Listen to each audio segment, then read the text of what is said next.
Hey everybody, looks like this is happening. Thanks for tuning in. We'll get started officially in just a little bit. Oop. I was trying to be all suave, but that didn't work at all. Okay, while we're waiting for folks to join, it would be great if folks would share this to your own Facebooks and spread the word. Remember that if you use the hashtag #MoveToAmend, you'll be eligible to win one of our giveaways at the end. So I'm gonna wait a little bit, but feel free to also, while I'm waiting for other folks to join, say hey, let me know you're tuning in, let me know where you're tuning in from. It'd be great to see who's here. I'm trying to make it so I can kind of see what's going on my phone, so I have a sense of if everything's working right, and that also lets me see who says hello to me. So great, looks like more folks are joining. Don't forget to share this to your own wall and use the hashtag #MoveToAmend, and you'll be eligible to win one of our giveaways at the end. Hey Judith, nice to see you with all the exclamation points. Hey Catherine, welcome, thanks for joining me tonight. All right, so I see Garrett and Jessica, some of the folks from our team. Hey Gabby. All right, well, let's go ahead and get started. And hey Steve, from Bucks County, Pennsylvania, Philly suburbs, one of our affiliate folks. Hey Patrick, Woodstock, Georgia, nice to see you. Hey Jessica in LA, and Sharon from Orcas Island in Washington State. Yay! Cool. Well, thanks for joining me, folks. And as folks are tuning in still, say hello. Hey, Alfonso. And remember to share this feed on your own wall and use the hashtag #MoveToAmend so that you can be eligible to win one of our giveaways at the end. So welcome to the November 2018 edition of Move to Amend's monthly live stream, the Move to Amend Report. This is the place where you can hear the latest about what's going down in the movement to amend the U.S. Constitution and legalize democracy. I'm your host, Caitlin Saposi Belknap, Move to Amend's National Director. As always, you can find us here on the fourth Wednesday of every month at 5 o'clock Pacific, right here on Facebook Live. And as always, be sure to like and comment, share, and tag your friends. Tell us where you're tuning in from. And if you have questions, we'll answer them in real time. And we always give out free merchandise at the end of the show. So share this live feed on your own wall with the hashtag #MoveToAmend, and we'll pick 2 lucky winners to get, we're going to change it up. We've been doing the water bottle, but I have 2 of our stamps here. We normally always do the corporation is not a person, money is not speech, but these are 2 other cool stamps that we have. This one's more for money. The other one you can use to stamp anything. This one says not to be used for bribing politicians. So you stamp your money and make sure that everybody knows that it's not to be used for bribing politicians. And then this one says the system isn't broken, it's fixed. And you can also use this to stamp money. And you could go stamp your outgoing mail or whatnot. So again, use the hashtag #MoveToAmend to share this feed, and at the end I'll announce somebody to win one of each of these. So we're going to jump right in with some recent news of things that happened in November, and then we'll talk about what's coming up in December and next year. Hey Mary Sue, again, if you're tuning in now, you're welcome to say hello, and I'd be happy to give you a shout out. I love seeing who's joining me and who's here and where you're tuning in from as well, and I'm sure everybody else who's watching appreciates that too. So let's see, since we last spoke, we actually didn't do an October report. We were coming up on our retreat and I wasn't feeling very well that day. So we skipped it. So it's been a bit since we checked in, and we had an election since then. It feels like it was a long time ago now at this point. But we did, and it was a bit of a mixed bag in some ways. I mean, certainly there was a lot of voter repression. and that affected some of the more noteworthy races. But the Democrats did regain the House and have a bit of a mandate to do something useful with that. And hopefully they'll come through, although, geez, seeing Chuck Schumer just yesterday say that he'd be willing to fund the wall. Obviously, it's not as much as Trump is asking for, but any amount is just like, why would you even say that? I don't know, Chuck Schumer. I don't know what he's thinking. So we'll see what happens with Congress, right? But a lot of exciting new members in Congress. The demographics of Congress were shaken up quite a bit, with a lot of new women coming in, a lot of new people of color, a lot of people who are younger than normal, and than who's normally been in Congress. So that's all exciting, and we're excited to work with all those folks next year and push the envelope as far as we can. So we shall see what happens. I mean, we've talked about this before. We don't have any kind of hope for anything good happening from the judiciary branch of the federal government, the Supreme Court. In fact, I think we're going to have to be very, very wary and vigilant to be ready for who knows what they have up their sleeves there. And, you know, obviously the presidency is out. You know, there's still potential for impeachment maybe, but we're not putting our eggs in that basket either. So, you know, that leaves Congress, which is a very mixed bag. So Move to Amend will continue to work with others in the movement to push as far as we can, and also to remember that real change happens through social movements, not from elected officials. So it's exciting that there are some social movement organizers who are now on the inside in Congress, and we'll be working with them and the folks who are already there, the few people who were already there who fit that. And then we'll have to see. Let's see. We also had Move to Amend's national retreat where we have all of our staff who are all over the country. I mean, it makes it sound like there's more of us than there are. There's 10 of us, but we are spread out around the country. And then we have we had 5 board members. We just added some new board members to our national team. So we had we had about 20 people all together who came here to Sacramento, California, and had a meeting for 4 days, making plans for next year, looking at our strategic plan. I mean, we're very, very lucky as an organization in that we did a lot of work to set our course, you know, some years ago. So we know where we're headed and we know what we need to do, but we took stock of how we're doing towards our goals. And we have some new projects that we're going to, you know, unveil. I'll say right now, next year is Move to Amend's 10-year anniversary or 10-year birthday. Folks, you know, probably think of us related to Citizens United, which was not 10 years ago. Next year, it was 9 years ago. But actually in the fall of 2009 is when Move to Amend formed, not publicly, but we got together and expecting Citizens United to come down the way that it did, set up a coalition with representatives from a number of different organizations, and we were in a living room similar to where we held our retreat earlier this month, and made plans, and that was the birth of Move to Amend. And so that'll be 10 years next fall, and so we'll be talking about that and the 10 years ahead that we have basically to see through this project. Move to Amend is kind of different than most groups in that we don't want to be around for forever. We want to accomplish our goals, and then you know, there'll still be work to do towards real democracy, but it probably will make sense for that to evolve beyond just the scope of Move to Amend. And so while we're very proud of all the work we've been doing for the last 10 years to move us up to this point, we also, you know, want to more celebrate all that we are still to accomplish and make sure that that happens. So we'll be talking about all of that, you know, early next year and into 2019, but that's some of the stuff that we came together to talk about.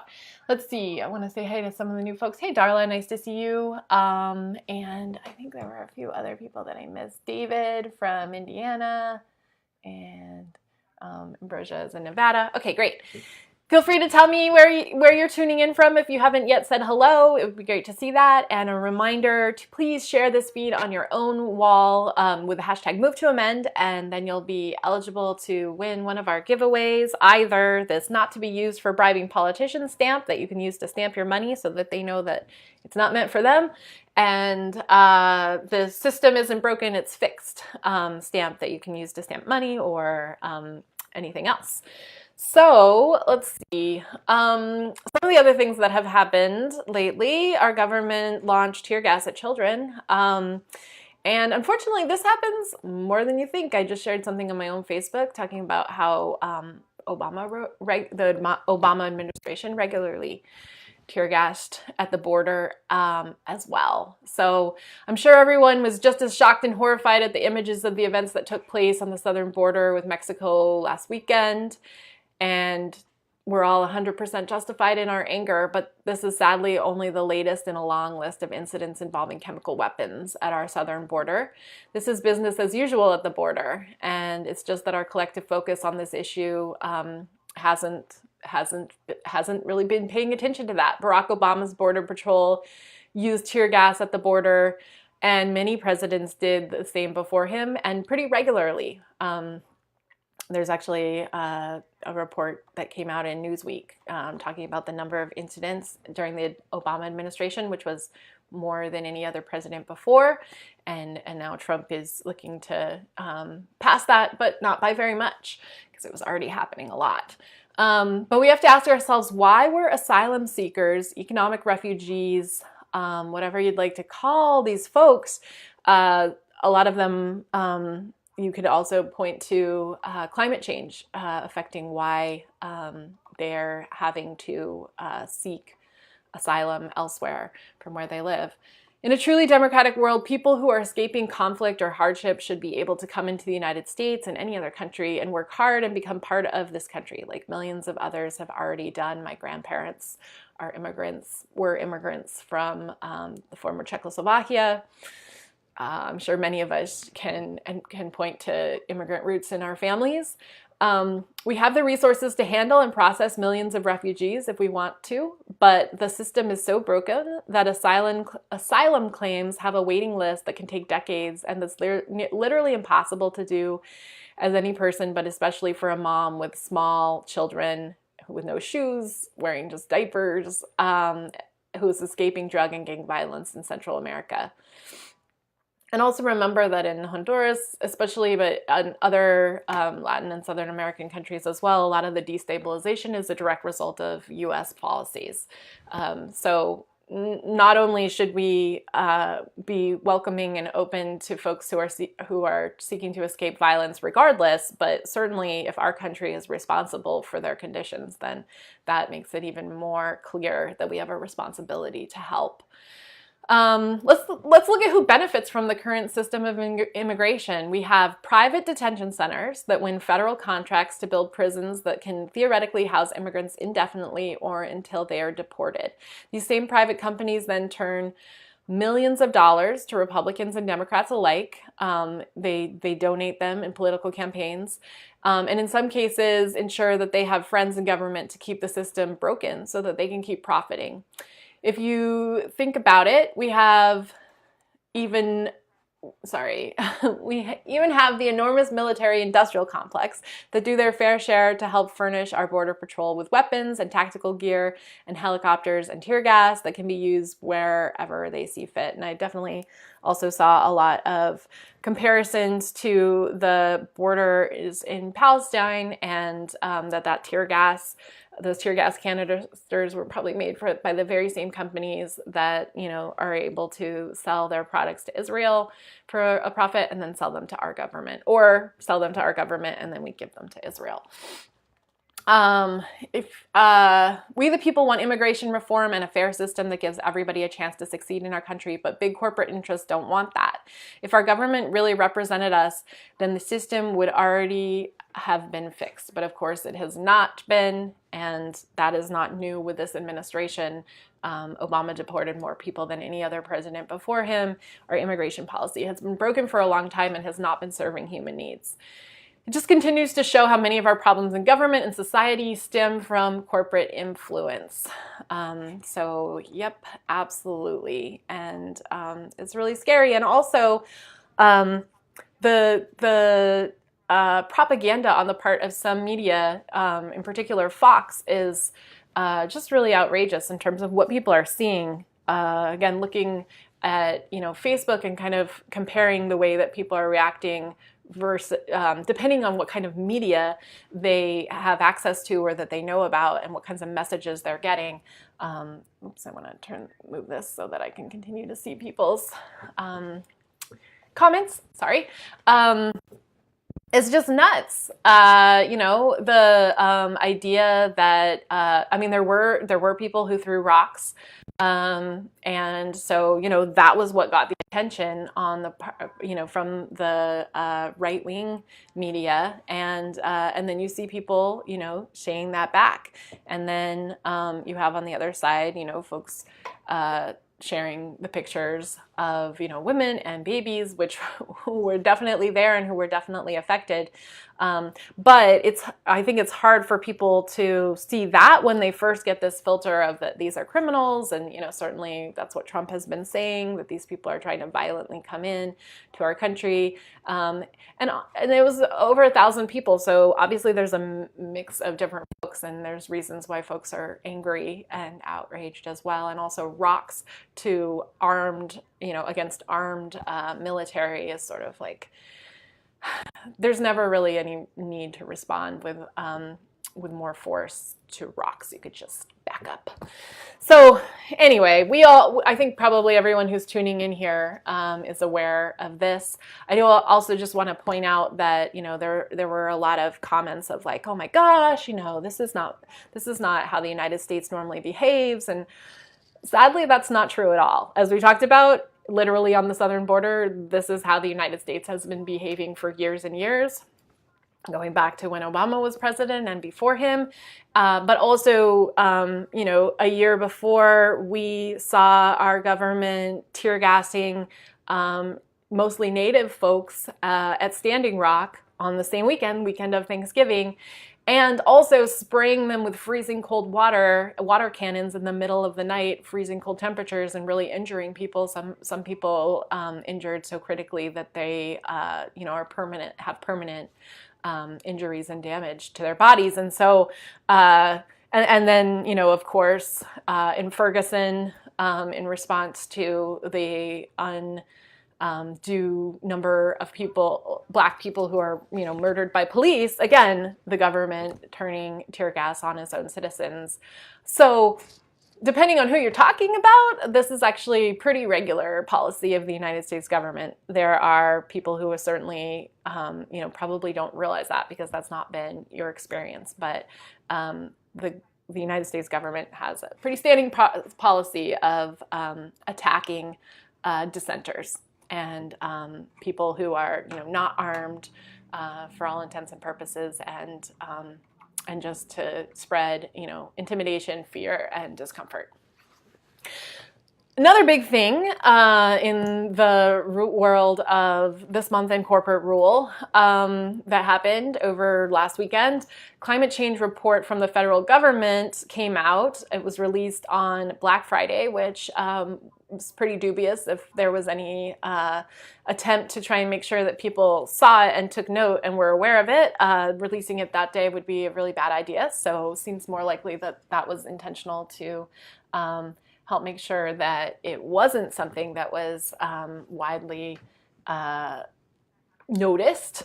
The fourth National Climate Assessment was released last Friday, and if you're not sure what this is, don't worry, we had to look it up too, but it's a collaborative report from 13 different federal agencies and their top scientists, and it's meant to serve as a reference to the President, Congress, and to the general public on what to do about climate change. The report was incredibly clear that Earth's climate is changing at a faster rate than ever recorded and than previously expected, and the dire weather consequences are already beginning to be felt across the country and the world.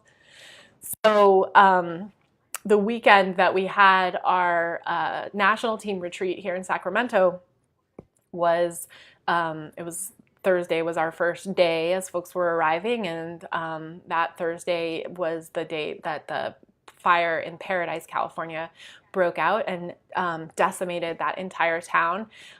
We personally here at Move to Amend have been feeling that because one of our staff members grew up in Paradise, Jessica. She's actually tuned into this report here today, and her family's home burned. Luckily, all of her family members ended up being safe, but we had most of that day where it wasn't clear if her grandparents had gotten out, and there were other members of her family and friends that were unaccounted for actually several days. And then we were here in Sacramento sitting in the worst air quality in the world for days on end following the fire, and only just recently was that lifted when we finally had rain here.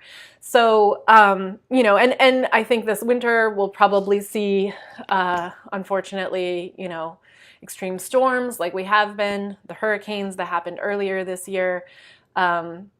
You know, I just speak for me. I'm really worried about what's going to happen and if we're going to be able to come out of this okay.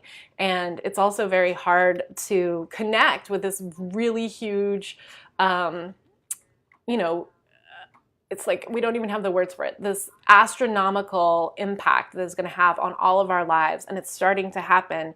But it's still very hard to connect with the reality that that is why, and that and I think for me, the biggest challenge is to really actually accept that there's not going to be any going back. Like, yes, we had rain here in California, thank goodness, and hopefully we'll continue to have a wet winter, but we actually had an okay winter wet-wise last winter, but it is completely unprecedented that there would have been a fire like the one in Paradise or the ones in Southern California in November. That's just mind-blowing, and it's not an anomaly. This is the new normal.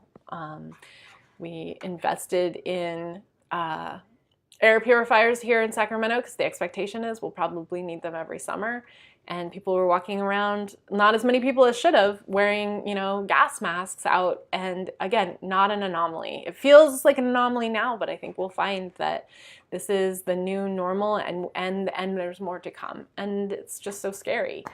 The report, back to the report, is clear that how badly the rest of the century will go if we don't get our act together really, really quick. And at this point, you know, these reports of like, it's too late. It is too late to go back to what, you know, everybody here listening remembers in terms of the way the climate worked in your childhoods.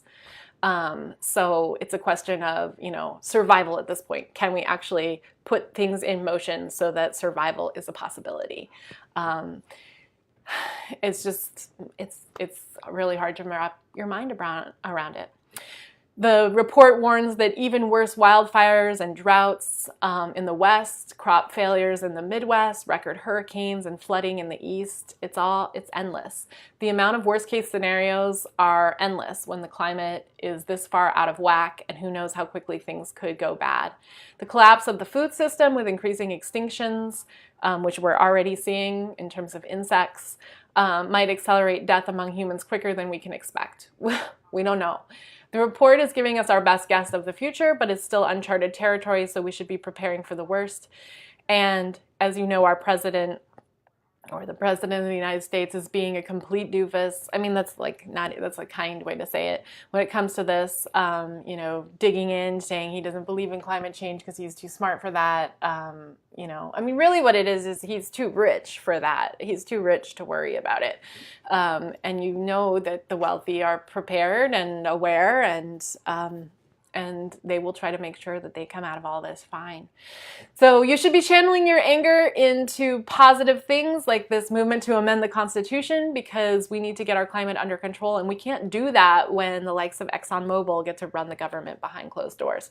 So while that was a lot of what we talked about at the retreat, trying to grapple with, you know, is a plan to amend the Constitution impractical given the real reality of our situation. But what we decided is that we are going to stay the course, because while in some ways it feels, there is a rearranging deck chairs on the Titanic component to probably just about anything that we can think of to do that is structural at this moment.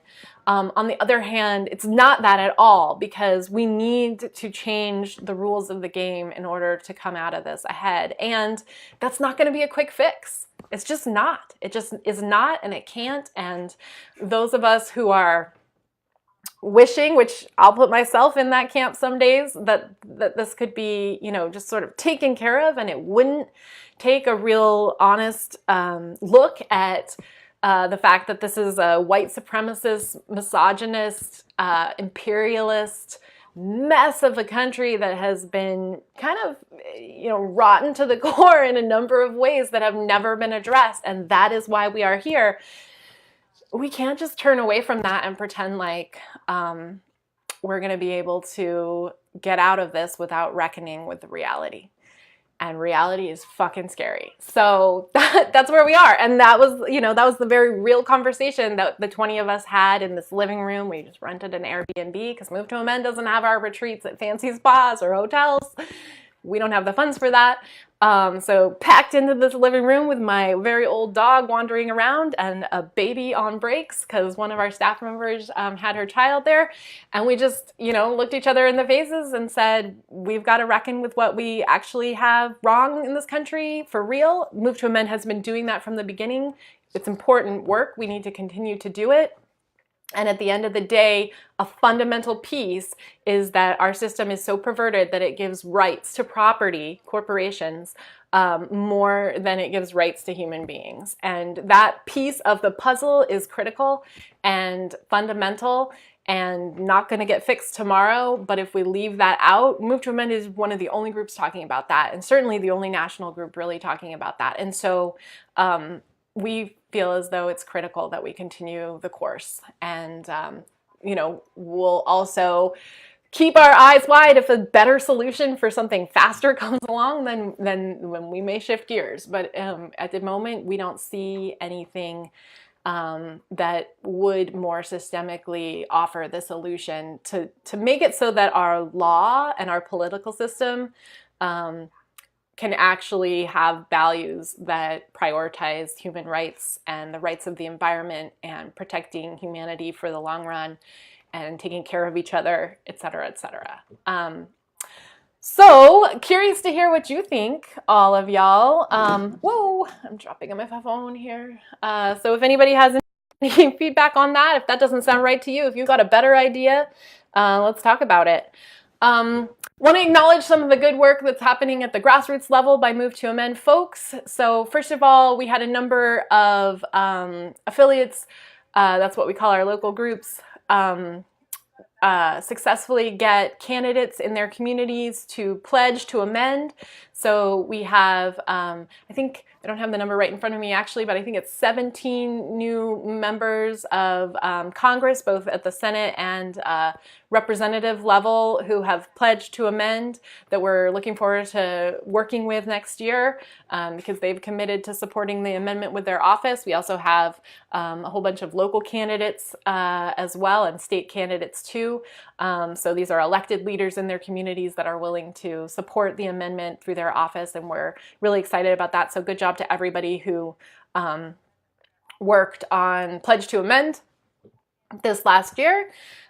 Big thanks to our affiliate leaders in Mentor, Ohio for their great work helping put Move to Amend on the ballot in the nearby town of Baynesville. So they collected signatures, I think it was 600 signatures on election day, and turned in the signatures. And so another town in Ohio will be having a ballot initiative next year to set up a democracy day and have their community come out in support or stand up in support of Move to Amend if they pass that initiative, which most of the time is what happens. let's see, shout out to our affiliate leaders from Lakes Area Move to Amend for their successful protest against corporate influence in Brainerd, Minnesota. Their protest in October attracted dozens of people, including 3 local candidates who signed the pledge to amend at their event. You can see coverage from their protest and their rally on Brainerd's local PBS station on their affiliate page. Garrett will post the link. And really great local coverage, really good job on the part of all those folks. Great job to our folks in Santa Clara, California, Move to Amend for a great presentation that they did at West Valley College last month. Over 200 students and faculty, including the college president, were in attendance. We look forward to returning to West Valley and continuing their series in other colleges throughout California. Shout out to Montana's Move to Amend for their help in passing a resolution in Helena, Montana, and calling for an end to corporate constitutional rights and money in politics. And a shout out to our folks in Minnesota, Move to Amend, for hosting our grassroots volunteer coordinator, Keon Bliss, during our Minnesota Barnstorming Tour last month.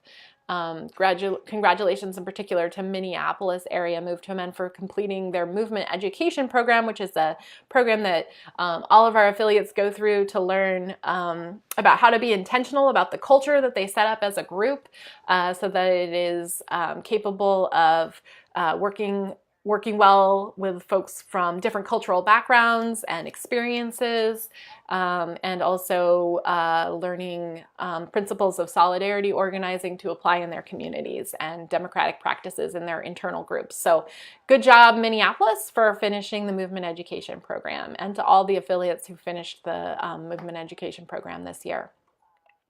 So I want to remind everybody that if you share this feed on your own wall with the hashtag Move to Amend, you'll be eligible to win one of our giveaways, either System Isn't Broken, It's Fixed stamp, or Not to Be Used for Bribing Politicians stamp. You can use this to stamp your money, or on the System Isn't Broke, It's Fixed, just anything you want people to see.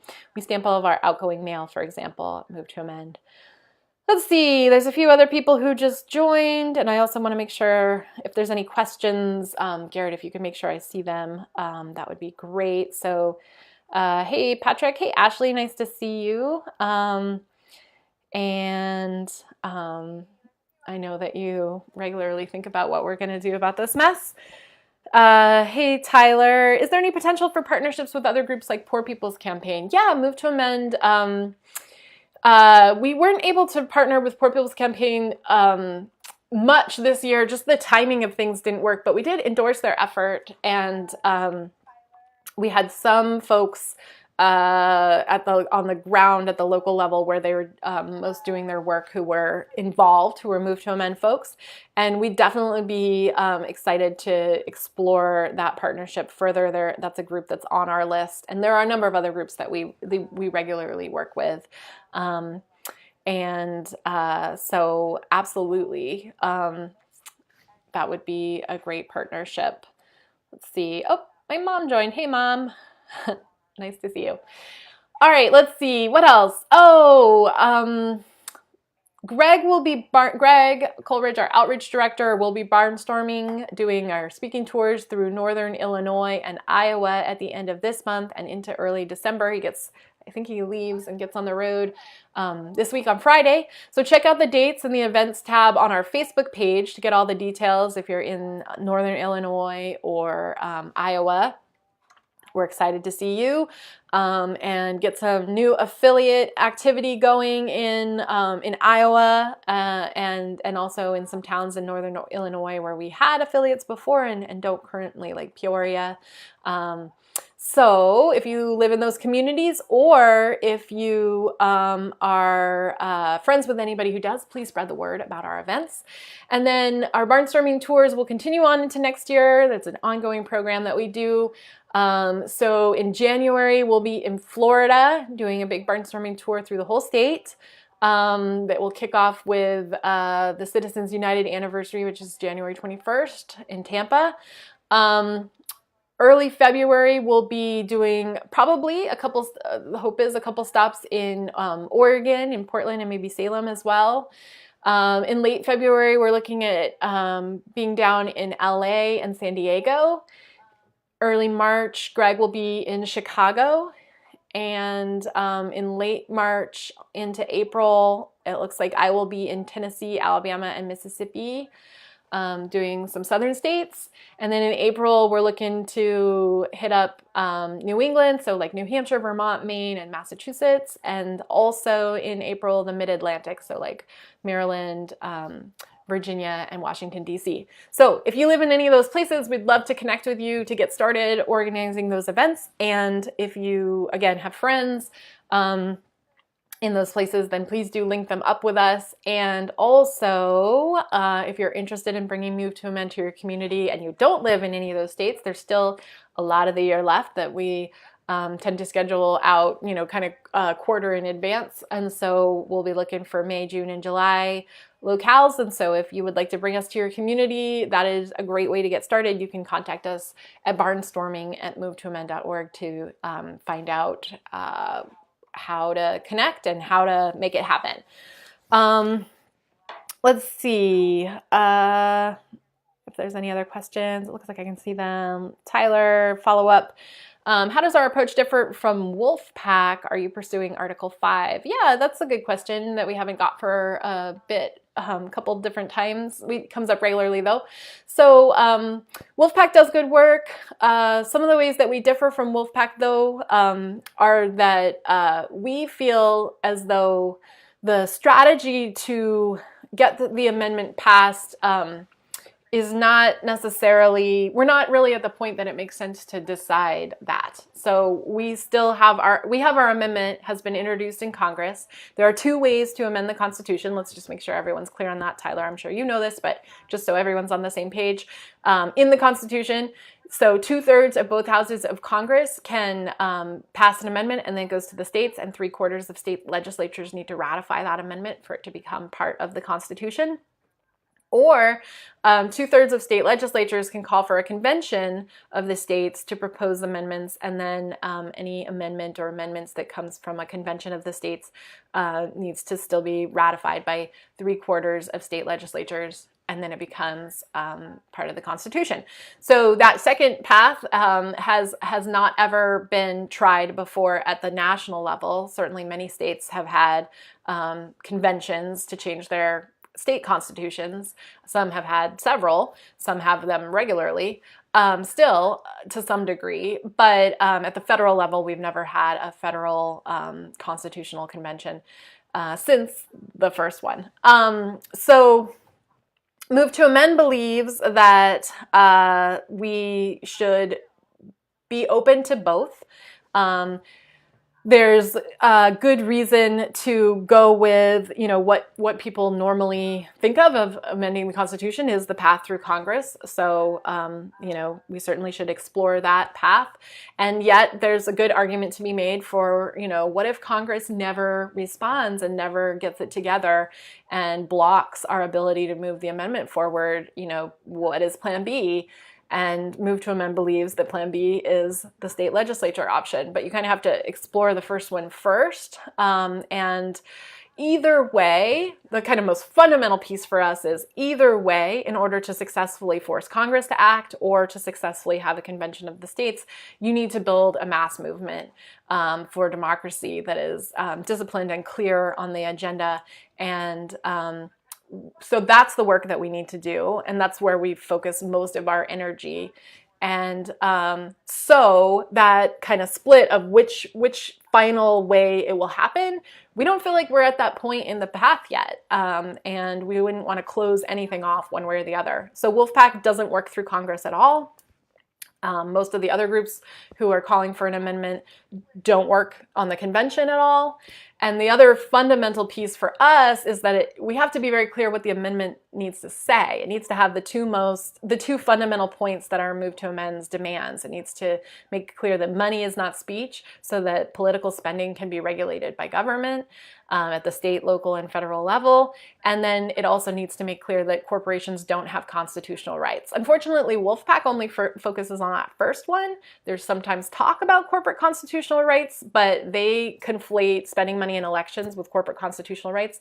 And corporations are able to exercise numerous constitutional rights besides just the First Amendment and spending money in elections. And so that's actually kind of the more fundamental difference from our perspective, is that Wolfpack's goal isn't big enough, isn't systemic enough, isn't going to actually solve the problem.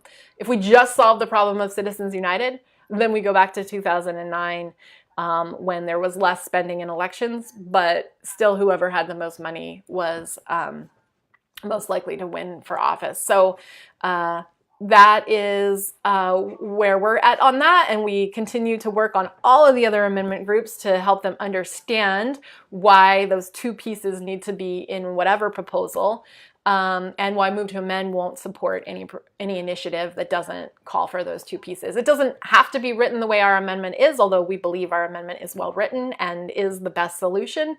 But if there's another proposal that comes forward at some point that still addresses those 2 points, then Move to Amend is very open to considering it. But at the end of the day, if it doesn't have those 2 points, then it's sort of a non-starter for us. Just overturning Citizens United is not an adequate solution. Certainly not worth amending the Constitution for such a small little bite. And we should all be paying very close attention to that, right? Because next year, when Democrats was clear, took the majority in the House, have now been putting out since then that their first order of business, H.R. 1, which we don't know what it says yet, but talks about a number of these issues, talks about the need to overturn Citizens United, but I would put a lot of money on the idea that that's not going to include corporate constitutional rights. It's going to be a halfway measure, if that. And so we need to push for them to do better. At this point, we can't afford for this joking around nonsense that is most of the time coming from the Democratic Party leadership. And so they're going to, talk big about this great proposal, but we need to make sure that it's understood that if it doesn't address corporate constitutional rights, the idea that corporations have rights under the Constitution, then it's inadequate and not the solution to the problem that we're actually facing. So welcome anybody else's questions or comments. We have a little bit more time. I have a couple other things to say, but also want to invite anybody else who wants to chime in to do so. Thanks for your questions and feedback, Tyler. It sounds like we're on the same page. So it would be great if you want to plug in. We would love to work with you. Not sure where you are, so whether there's a group near you already or whether it's a matter of starting a new group, but either way, we can make it happen. Let's see. Oh, speaking also of next year, so we'll be announcing our new House lead sponsor, because as we've been talking about, Rick Nolan, who was our initial champion and has been great to work with over the last, 5 years? Since the amendment was first introduced, and he approached us and asked if he could be our champion. So hats off and shouts out to Rick Nolan, but he retired at the end of this year, so he's just about done serving in Congress. And so we wanted to make sure that the amendment would be introduced next year and that we wouldn't miss a beat. So we've been working to line that up, and we will have exciting announcement about that next month. In the early part of December. So stay tuned for that, and make sure you follow us on Facebook, Twitter, and Instagram to be the first to know who our lead will be for next year. We're really excited. Give you hints. We're really excited to work with her. All right. And what else did I want to make sure to say?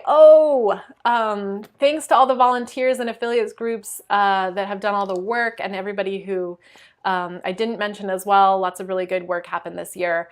Our volunteers are out every day doing amazing work to build this movement on their own time, doing all the necessary projects to keep the movement going, to keep people involved, to spread the word, to bring in new organizations as endorsers and new people, and to help people understand this issue, which, you know, they're not going to hear about in corporate mainstream media ever. And we can't do this work without resources, so please consider becoming a monthly sustainer. I invite you to consider giving $28 a month for the 28th Amendment. That's how much I donate. All of our members of our national team pitch in monthly, and we would love it if you would join us. If you can't chip in that much, then just give whatever you can. Even $5 a month makes a really big difference. But one of the big things that happened this year that we don't want to gloss over, we are glad to have moved past, but at the same time don't want to pretend like it didn't happen, heads in the sand style, is that we almost ran out of money around the middle of the year because Move to Amend is funded by grassroots folks, and a lot of the energy and attention has gone to pressing responses to the Trump administration, which is absolutely critical and needed, and yet we can't turn away from the systemic work that's actually going to solve our problems, not just make them less bad in the meantime. And so we were struggling a bit, and frankly, you know, we're not totally out of the woods, although our community in this movement responded, you know, very generously and bravely and enthusiastically, and we pulled out of the crisis that we were in May. But we are really looking to up our monthly donors. If we all pitch in monthly, then we can make it happen.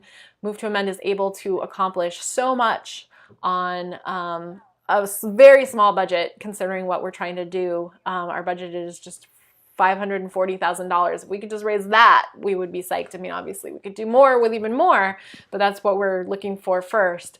And the most sustainable way to do that is if we all just pitch in what we can every month, spread it out, make it manageable, and then we will not be beholden to anyone. We will not have to worry about vulnerability should a funder change their mind or decide that something else is more important, or that we've been too political and radical in our language. So having everyone pitch in a little bit is huge. Thank you so much, Catherine, for being a monthly donor. And so if you already are a monthly donor and you're listening to this, then maybe one of the things that you could think about for the holidays or the end of the year, as people are looking at their own giving, your friends and family, and ask them to contribute too. Maybe they could contribute instead of giving you a Christmas present, because who needs more stuff, right? Investing in this movement will help all of us. And so if you could let your friends and family know, all of you, that that would be a way that they can support and support you and show you that they care about you, to contribute to something you care about, and let them know about this. Hopefully they care about it too. That would be great. There's no other organization that's committed to both ending corporate personhood and money as speech through an amendment. There are plenty of other groups talking about these issues and offering Band-Aid solutions, but we're the only group that's actually doing this work. So please fund us so that we can keep it up. And if you can't make a monthly donation, then we will happily accept a one-time donation. But if you can do monthly, that's huge. So let's see. We'll say, actually, you all can pick. So Steve and Rami are the two winners. Steve Bacher and Rami, let's see, Kudanayana. I'm so sorry if I'm not saying that right. People say my name wrong all the time, so hopefully you will not hold it against me. But please send us a direct message and your address and which one of these stamps you want. Either the system isn't broken, it's fixed, or not to be used for bribing politicians, and we will get it in the mail to you ASAP. So does anybody else have any other questions or comments before I turn this off? Let me look through here. Okay, Ken, nice to see you.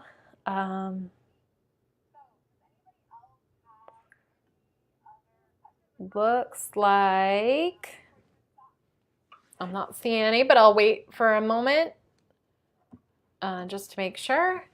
There's nothing else. Garrett, if I've missed any, If you could let me know. I think I caught them all. And also thanks to Garrett for helping always with the script and doing the responses to folks in the moment and posting the follow-up links and all that and helping with this report.